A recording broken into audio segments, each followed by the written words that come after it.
Nous avons trop souffert à la Criette depuis l'instruction préparatoire. Sur toute la ligne, nous avons trop souffert. Et nous n'avons pas été considérés tout le temps comme des dignes collaborateurs de la justice, des dignes cadres de la justice. Donc, il fallait partir.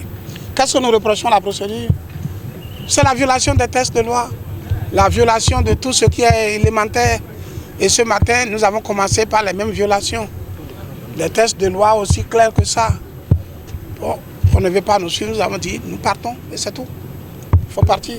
Nous sommes venus ce matin dans l'espoir que, bon, avant on était en instruction, mais aujourd'hui peut-être les choses allaient être faites normalement. Vous savez très bien que même dans notre tradition, avant de sacrifier le coq, il faut l'abreuver. Donc nos ancêtres connaissent la procédure. Et tout ce que nous demandons, c'est le respect de la procédure. Mais le juge, ou les juges, quand ils ont suspendu et ils sont revenus, ils ont joint l'incident au fond, ce qui pose problème. C'est-à-dire vous ne pouvez pas poser date alors que le préalable de la régularité de votre composition n'est pas respecté. Et il y a eu un autre incident, ça c'est notre deuxième observation. La présidente qui préside la Cour, nous lui avions dans une démarche de courtoisie demander une suspension pour faire observer au procureur spécial nos appréhensions par rapport à sa partialité ou à son impartialité. Et donc nous avons démontré avec des faits qui existent et qu'elle connaît qu'elle n'était pas dans la sérénité requise pour pouvoir garantir aux personnes poursuivies tout au moins le droit à un procès équitable du fait des liens qu'elle établit avec l'une des parties au procès. Et nous avions espéré que ces éléments-là, qui sont des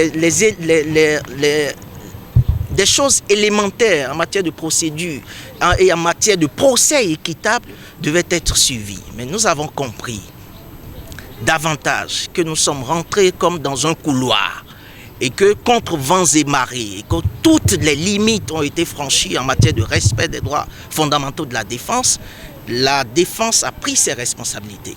Après en avoir discuté avec les clients, nous avons décidé que si procès il doit avoir dans des conditions que je viens de vous décrire, il ne sert à rien d'apporter notre onction. Et c'est ce qui nous a contraints à la déconstitution. L'audience reprend demain, vous n'y serez pas? Nous n'y serons pas.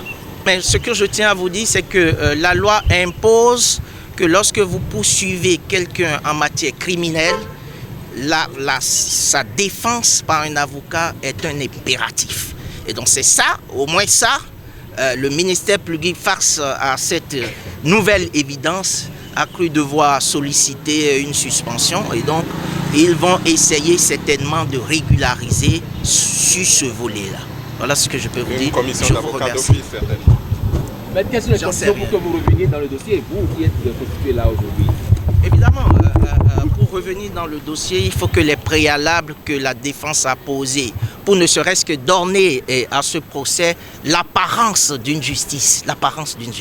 Nous ne demandons pas mieux, parce que nous savons que tôt ou tard, quelque chose de grave va se passer. Nous savons, les juges qui ont instruit ce dossier, nous en avons déjà donné un avant-goût. Donc nous y sommes préparés. Mais tout ce que nous demandons, c'est que nous sommes dans un état de droit.